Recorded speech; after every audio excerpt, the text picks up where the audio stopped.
Hi, my name is Ashley, ATL Plant Room, and this is Monet, and we are co-hosting Botanical Briefing. What Botanical Briefing is each week we deep dive into a plant that we are totally obsessed with, and then we share the knowledge with you guys. So this week I have the coolest thing ever. Oh my God. Okay. This is a pitcher plant, right? Everybody knows what a pitcher plant is.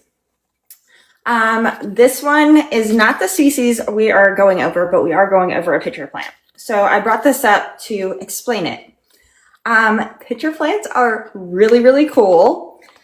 So they form this leaf, and the midrib, when it opens up, you see this is a new leaf, it opens up and there's part of the midrib exposed. And then once the leaf gets bigger and hardens off, the midrib will then form a pitcher. So it's like a modified leaf. And the plant has evolved to make these pitchers to bring itself nutrition, because most of them live in like nutrient poor areas. So the plant we are talking about today is endemic to the island of Borneo, and it is Nepenthes hemsleyana. The pitcher, the rim of the pitcher is super slippery, and it actually isn't slippery all the time. I learned this week. It is only slippery it uses moisture. So it has to have moisture in the air, humidity in the air, in order to get the bugs to slip in. So it makes this nectar, this sweet nectar, to attract the bugs, and then the moisture on the very slick rim makes them fall in. And then they have these digestive enzymes in the bottom of the pitcher that absorb the plant and absorb the prey.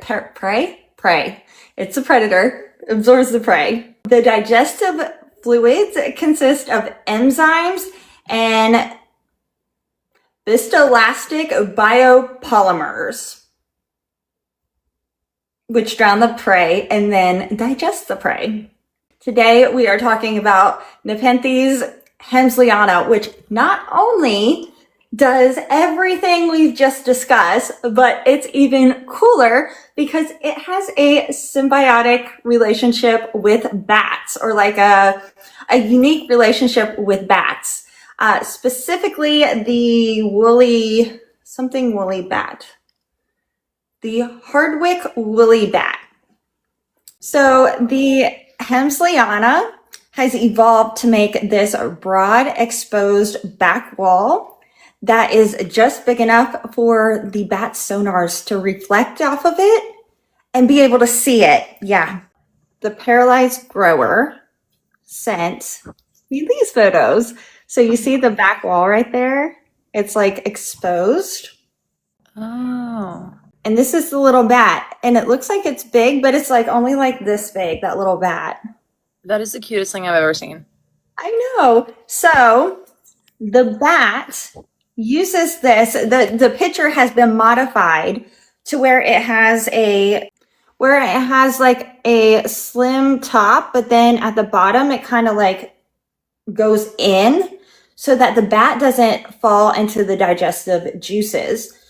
But the bat will signal and pick it up on the sonar and then sees like it's this little hole, and is like, oh, this is a cute little hidey hole for me to sleep in. So it'll climb in there and it'll sleep, and just at the top, and it's safe. It's pest and predator free and like parasite free for this little bat. And in return, the bat shits in it. And I'm serious, the bat shits in it. And bat guano, like we've all heard it, we've seen it on soil. So it gives it this nutrient in return.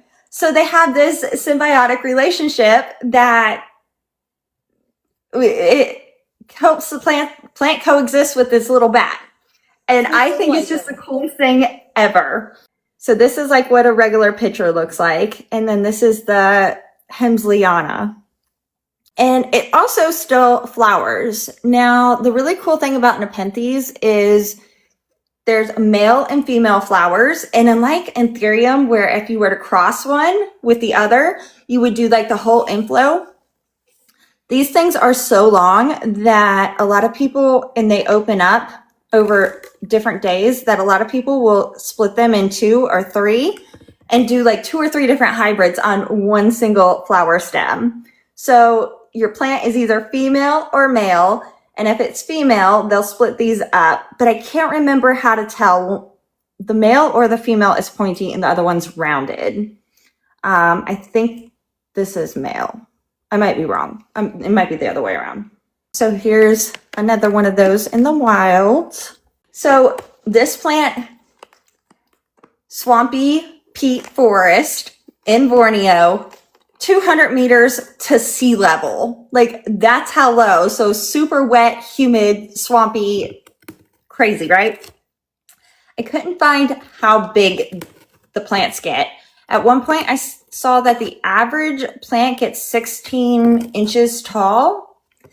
However, I also read that pitchers could get up to a foot tall with a baseball-sized mouth. And in other sources, I read that the plant is a climber and gets several feet long. So I don't think this is the plant that is commonly in cultivation. I did ask the paralyzed grower, I think his name's B.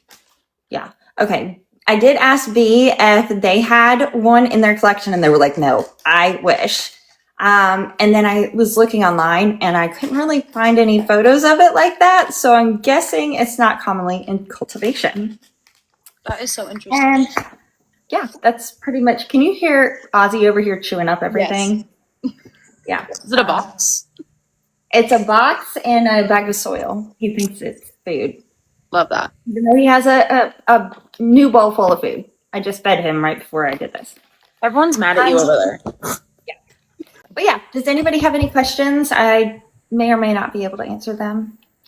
Something I did also learn is, so my pitcher is unaliving itself. Thanks, Ozzy. He just turned off my light. Stop. He's being a pest over here. I can hear that. So pitchers do not unalive itself when they eat, but they do unalive themselves eventually because digestion and having all those pitchers and making the digestive juices takes up a lot of energy. That makes sense.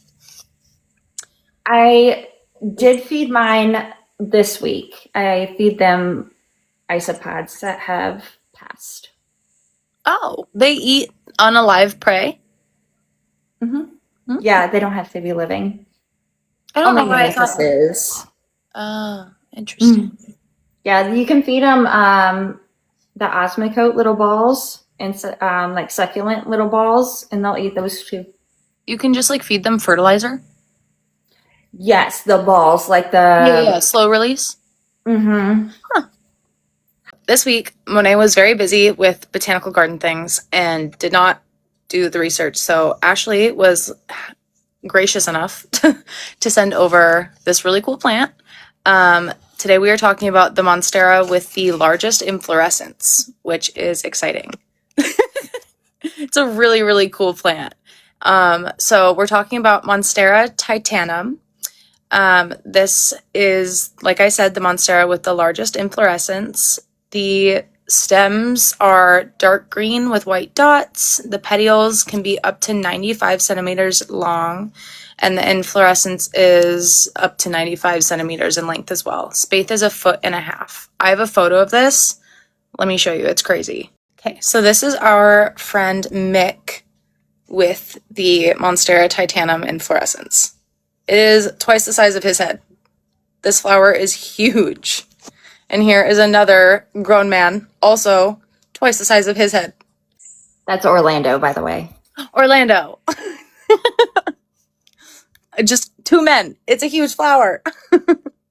So this is when it was described.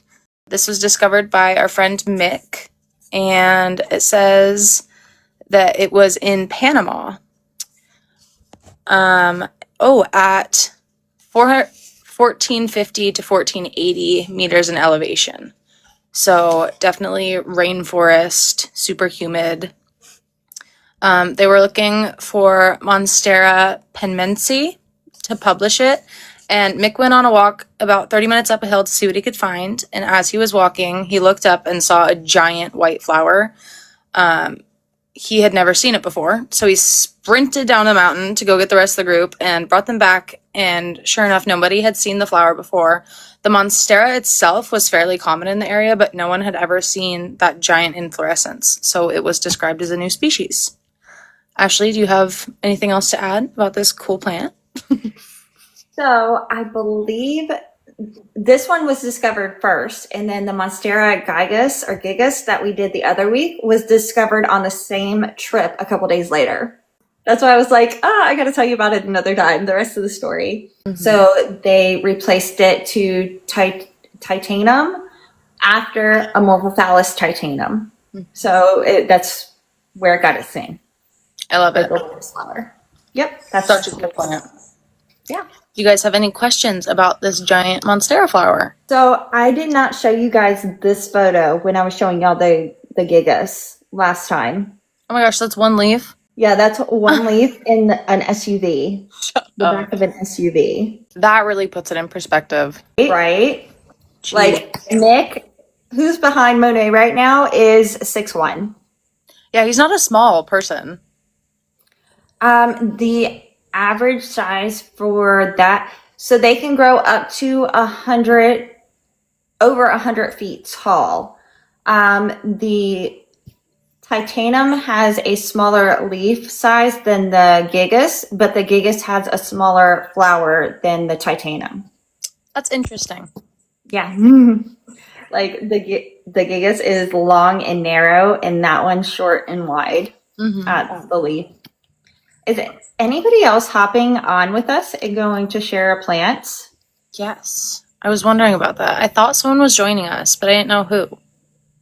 Brandi, are you joining us? Or Danny or B? Are any of you guys joining us? Brandi. I decided to do my banana trees. Oh, period. Okay, tell us about your banana trees. Okay, so actually, these trees have a lot of different names that they're known by. Okay, these are look at them. They're so beautiful. I have two. They're the same banana tree. Okay, so I did lots of little research on them. So these are what their fruit look like. So is that orange or red? Red. So that is what their fruit look like, right? But their fruit is not sweet, okay? And is often filled with banana seeds. So you get a lot of seeds in it, and people very often use the fruit to make compote and stuff like that because it's not sweet. So they don't eat it by itself for the most part. It's actually really cool, okay? I Peyton, not my fact about banana trees is Brandi doesn't like them. I don't like bananas at all. Okay. I got banana trees because the trees, gorgeous. I love trees. And my wife loves bananas. And I have guinea pigs and I have rabbit. So, I have things that like bananas in the house. Okay. So it's actually called a Musa zebrina. It's often called a blood banana, red banana, or zebra banana. So it's known as all those different names. Yeah, blood banana often because its bananas are blood orange when they grow. So it's called a blood banana. It has so much personality. This is actually my favorite banana, even though I do want a banana no. It's often turned into a tropical houseplant. Most people do not even allow it to get to maturity to where it will fruit because the fruit is not sought after. They are very, very often just considered a houseplant. They get their names from the deep red maroon coloring that comes in the leaves when it gets its correct lighting. You know if it's in its correct lighting because it will have more green than it will have the red that shows up. They are native to Southeast Asia, especially Indonesia, and surrounding region. It loves really warm and humid climates. It thrives in very tropical conditions like most other bananas. But this one is considered more ornamental in the banana world. So most harvesters of food related will not have these type of, they are very fast growers. They can get up to 7 feet in pots. So even in pots, they can grow up to 7 feet tall in ideal conditions. But you can dwarf them. So you can dwarf these trees based off of their pot size. They will grow to the pot size. So that's often how people will limit how much they bear fruit and stuff like that. They love moisture, but they actually hate to be wet. So they too hate wet feet. A lot of people think bananas love to sit in water, but when they're in pots, they actually hate sitting in water. They love it out in nature, but they do not like it as much in water. Outdoors, it really likes the bright morning filtered light. Indoors, if it gets too little light, like I said, the colors of it will dramatically change and it will not bear fruit because it is not getting enough to do what it's supposed to do. They grow from pups. So bananas, like all bananas, when the plant reaches maturity, even if it does not bear fruit, it can sometimes reach its limit of maturity based off of its pot size for that season. So these, because I bought them from a store, they reached maturity in a very small pot. So they did not get a chance. And then they started releasing their babies. I upsized them to give them chance to really give energy to their babies. They generally give you between 2 to 4 pups per plant. This one gave me 3. She had a surprise one pop out after I brought her inside. So she really just needed a lot of extra space. But funny enough, most people say once their pups get to about half the size, the mother plant starts to unalive. Mine has continued to put out leaves. That's what I was wondering. It is not common for them to continue growing after they've released pups at such a large size. Like everyone keeps telling me that this is uncommon to have them that same height. But she's still growing. They're both growing. I don't know what I'm doing. I added compost. That's it. I added compost. I fertilize her. They're heavy, heavy feeders inside. I do organic only because I do intend to use them to make treats for the animals and to make different things for my wife. But you don't have to use organic if it's not going to be something that you eat. Let me see. They're considered very often tropical drama queens because banana trees, they protect themselves with their leaves. So banana trees with ripped leaves are their natural form. If you have a banana tree who doesn't rip its leaves, that means it's not going to be a strong banana tree. It's not going to have the strength to withstand going outside.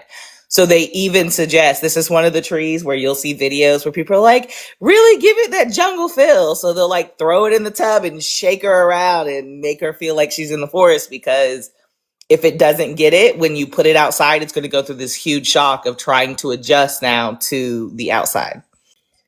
Yeah, they will. It'll try to fruit and then it'll unalive. They can handle cooler climates. So they can handle temperatures up to 50 degrees. So they can stay outside into the 50s. So if you are in a place that doesn't get too much colder than that, you can keep it outside. It will withstand lower, but not for extended periods of time. So like a day or two, it'll be okay. Mature plants produce the reddest fruit. They look like little jewelry. They're called blood bananas. They do not taste good. Most people say do not taste good. They are not the sweet bananas. They are cousins to what they call the breakfast banana. And they are considered ancestors of the bananas that you eat today. So these were modified to create the bananas of today.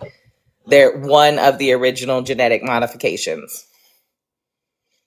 And they are considered in a lot of different cultures a symbol of growth and fertility.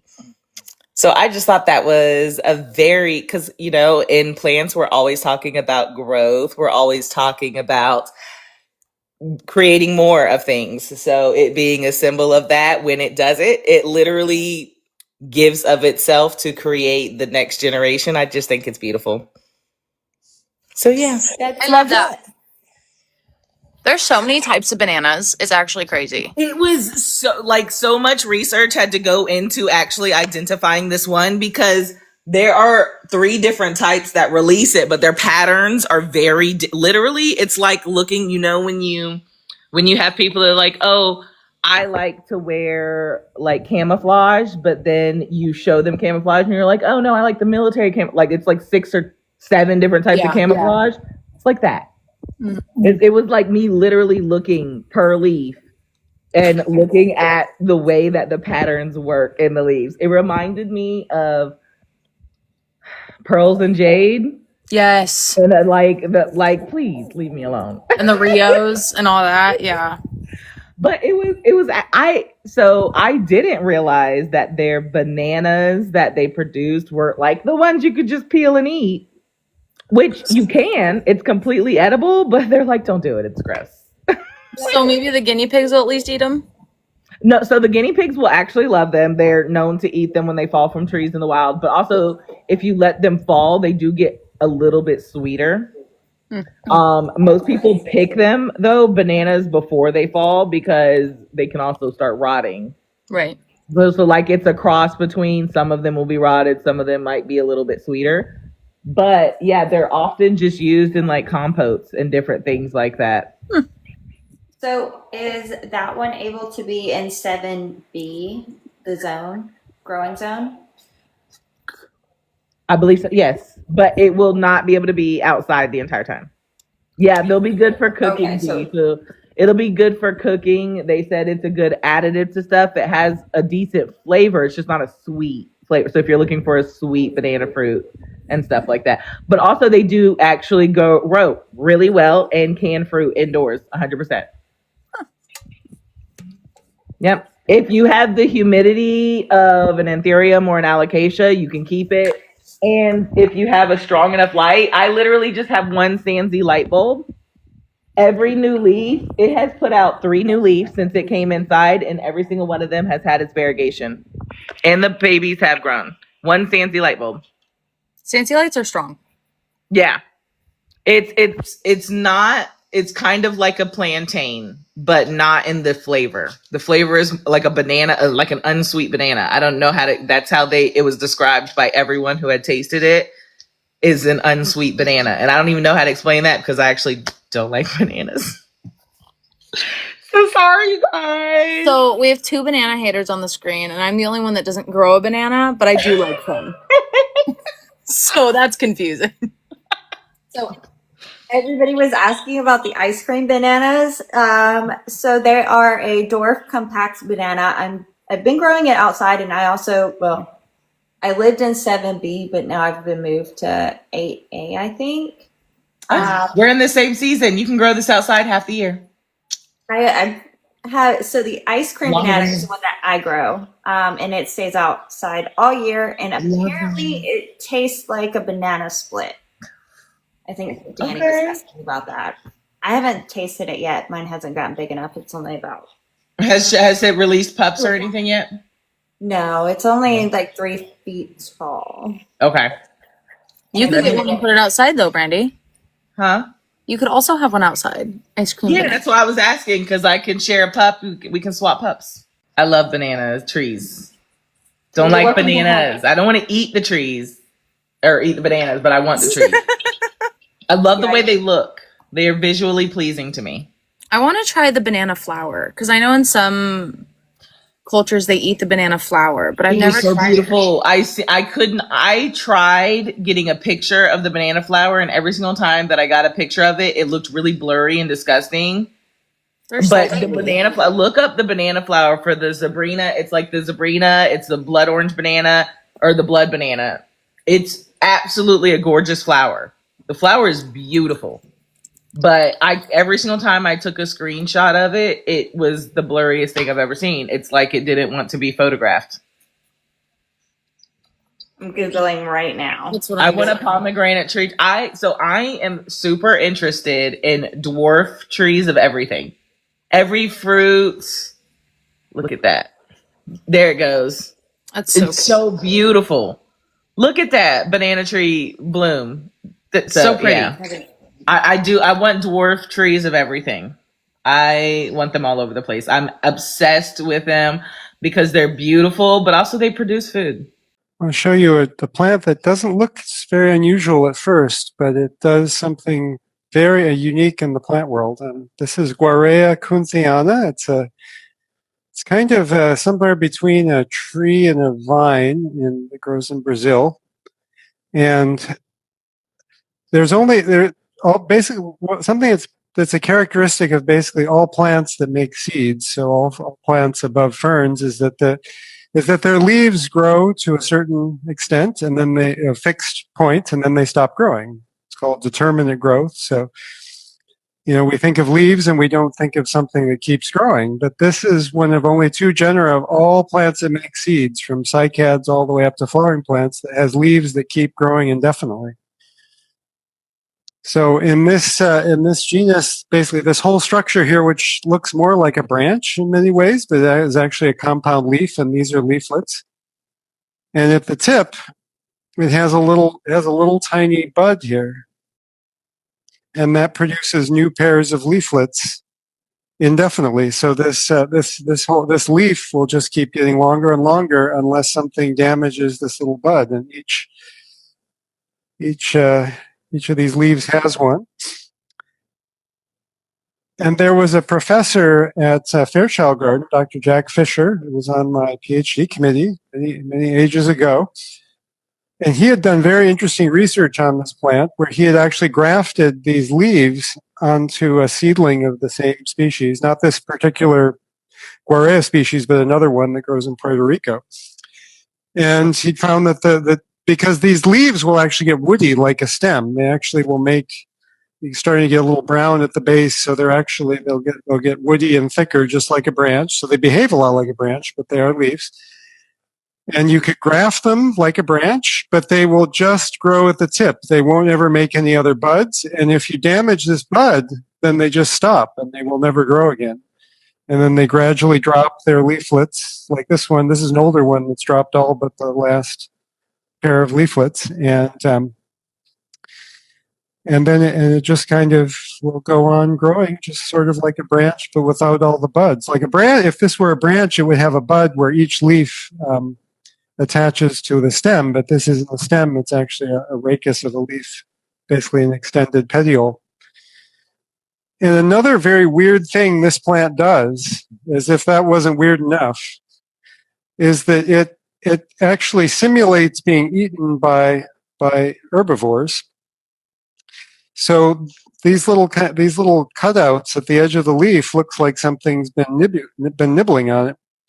And in fact, I thought that was the case for a long time, and so did some actual professors I had when it was growing in the conservatory at Florida International University here. But if you look closely, it turns out that you can find places where the leaf, where you can see that those pieces are actually kind of coming off on their own. Like this is one of those little pieces before it detaches. So they get a little zone that gets sort of lighter colored around a kind of a little half moon shape, and the pieces just fall off. And so it's basically making itself look nibbled. So which may be to make actual herbivores like caterpillars and whatnot think that it's actually being nibbled, and so don't look any further. And it does this nibbling, this pseudo nibbling behavior under every circumstance it's being grown in, with a lot of light, with shade, fertilizer. There's nothing, it's just hardwired into this plant. So it's one of the most unusual plants I've ever had the privilege of experiencing and growing. So So that's a basic story of this plant. Where does it grow? Like, where's it from? This species is from Brazil, but members of this genus grow all the way from the Caribbean. Like there's one that Dr. Jack Fisher was studying that was in Puerto Rico, and all through the Americas. And there's only one other genus in the world that does this, and that one's in Asia, and that's the genus Chrysocheton, and they're both in the same family, Meliaceae.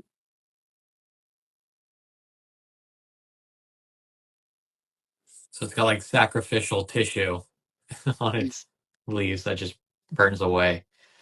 So Yeah. so would Welwitschia, I mean, those kind of have leaves that grow, and definitely is this kind of like the same adaptation in a way? I don't know. I know they're not related. Yeah, that's a different, because it's sort of the that those like Welwitschia grasses and whatnot, they have leaves that kind of continue growing from the base Mm-hmm. in a sense indefinitely. But it's kind of a, like, I guess what's unique about this is the fact that kind of the leaf is kind of, it's basically, it retains a meristem that's growing further, as opposed to having kind of like it right at the tip of the leaf versus the grasses and Welwitschia that grow from the base. Yeah. Oh, I see. Yeah, wow. That's very different. A basal That's meristem. amazing. So this is. Is there a record on the longest leaf ever found? There is, but the records are held by ferns. There's basically a fern that's Lygodium. That's a Lygodium species that 100-foot long leaf, I think, is the longest record, because there are several ferns that have leaves that keep growing from the tips indefinitely. Is there like if this tree has been grown in cultivation, as a garden reported a leaf from this species being like 20 feet, 50 feet or so? No, I'm not sure how long, because the biggest one I had was at the conservatory of the university, and then they had to redo that, and it was cut down. So I have propagations of that now going at the garden, but they really haven't gotten to the size where we're going to see any records. But they certainly will get several feet long. I don't know how long they will eventually reach. But yeah, it's basically how long that terminal bud will continue without getting damaged seems to be the limit. But they should get long. They should get long because it uses the leaves sort of to help it climb.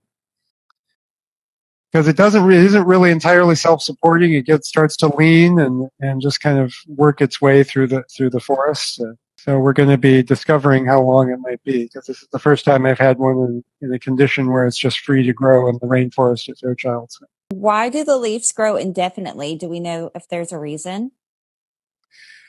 Well, it seems like they kind of behave like branches, and they've kind of used them to replace that, and they kind of getting longer and longer. They sort of use the leaves to help them sort of climb through the forest, and I mean, there's a lot of cases in plants where they have kind of one organ takes over for another that would normally, like there are plants that have what are called like cladophylls, like flattened stems that function as leaves, like in cacti and in some phalampus and whatnots. And they're like Psilotum, the whisk ferns, they have a stem that kind of functions like roots normally do. And like the fern water spangles, the Salvinia has leaves that function as roots. So this is kind of like leaves that are basically functioning like branches, which is, so plants are very simple structurally. They just got the root, stems, and leaves, but then they have all these fascinating variations on a theme. So why would herbivores find partially eaten leaves unappealing? Does it have something to do with terrestrial behavior? That was another question. Yeah, that's a really good question. And I don't actually know. Why? Because this is just such a strange phenomenon. I've never seen or heard of it in any other plant. And in fact, even Dr. Scott Zona, who has much more even experience in the world of botany than I do, had no idea. She was surprised by this. So But somebody, if anybody needs a research project, this would be a great one. Yeah. Figure out, why a plant would do this, or what herbivores normally would be attacking this plant and whatnot, and why they might be turned off by that. That's just a hypothesis. It hasn't been. It could, if it could have another function, but that's just the one that comes to mind. So. That is. Or it could have no function. There are many things in the biological world that just kind of seem to happen, and we aren't sure why. So. It seems like it should have a function. Cool tree vine. It's a tree and a vining tree. Kind of, yeah. It's not a completely self-supporting. It isn't really a vine, but it's like not a fully self-supporting tree. It just kind of leans, and it doesn't twine around anything, so it doesn't do any of that kind of binding behavior where it wraps or twines. It just kind of leans and threads its way through the forest. That is such a cool plant. I love it. And you can just root the leaf independently, and they just stay as a leaf. Like a Hoya carrii. Yeah. There's some, although Hoya carrii, but with a bud, so it could, if a Hoya carrii leaf could grow extra parts over time. Yeah. So I don't know. Does it like seed? Is that how you get another one? I've never had them flower yet, but because like I said, these are kind of propagations over the bigger one that unfortunately is gone. But these were the ones I have are from cuttings, and they're not too hard to root. They're kind of slow, but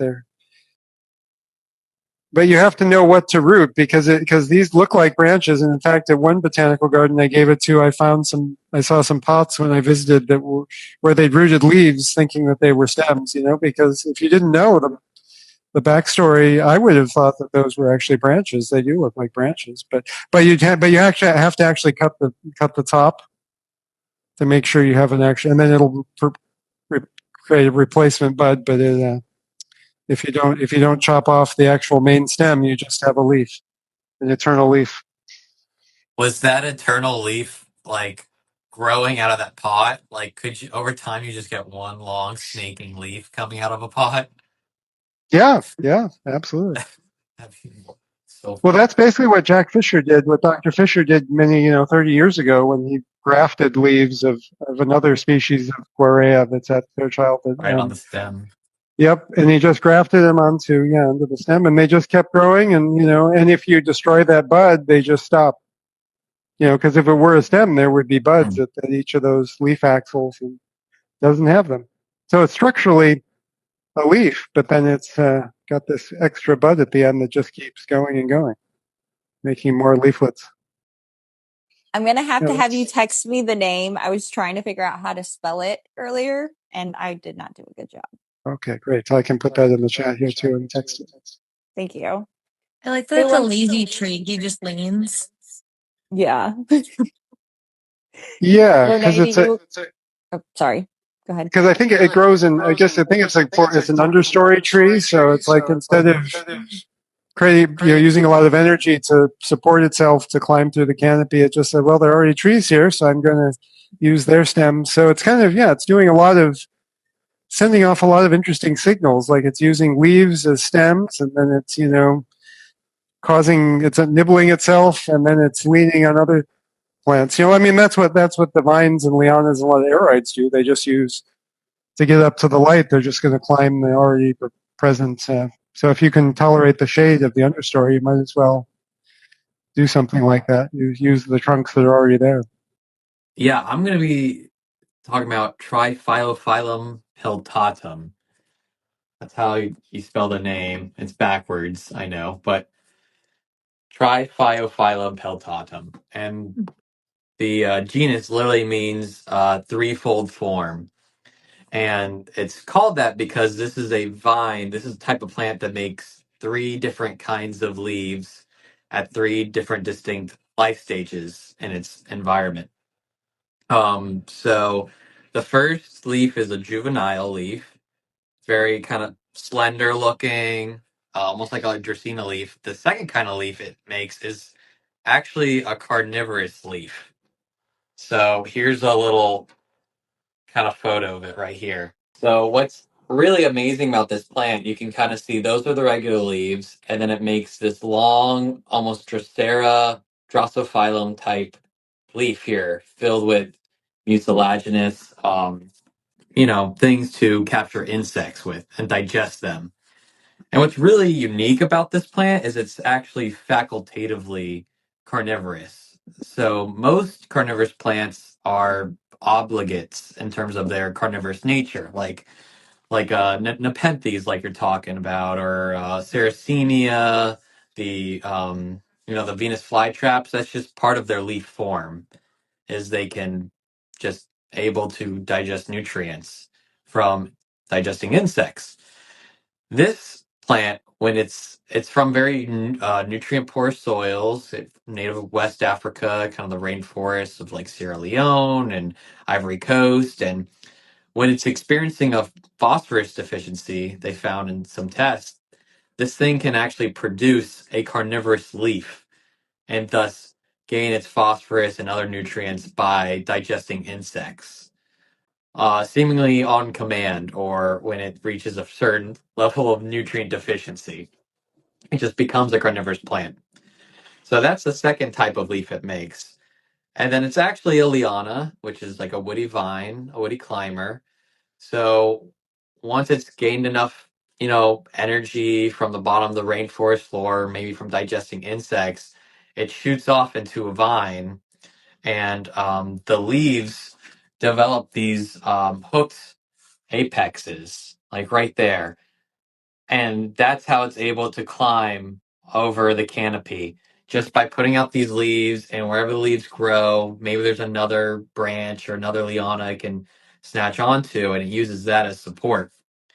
So it is known as the largest carnivorous plant in the world, getting up to 60 meters long, but it's really interesting in that it's not completely carnivorous. It's a kind of state of being that can go in and out of, depending on the conditions it's grown in, really. But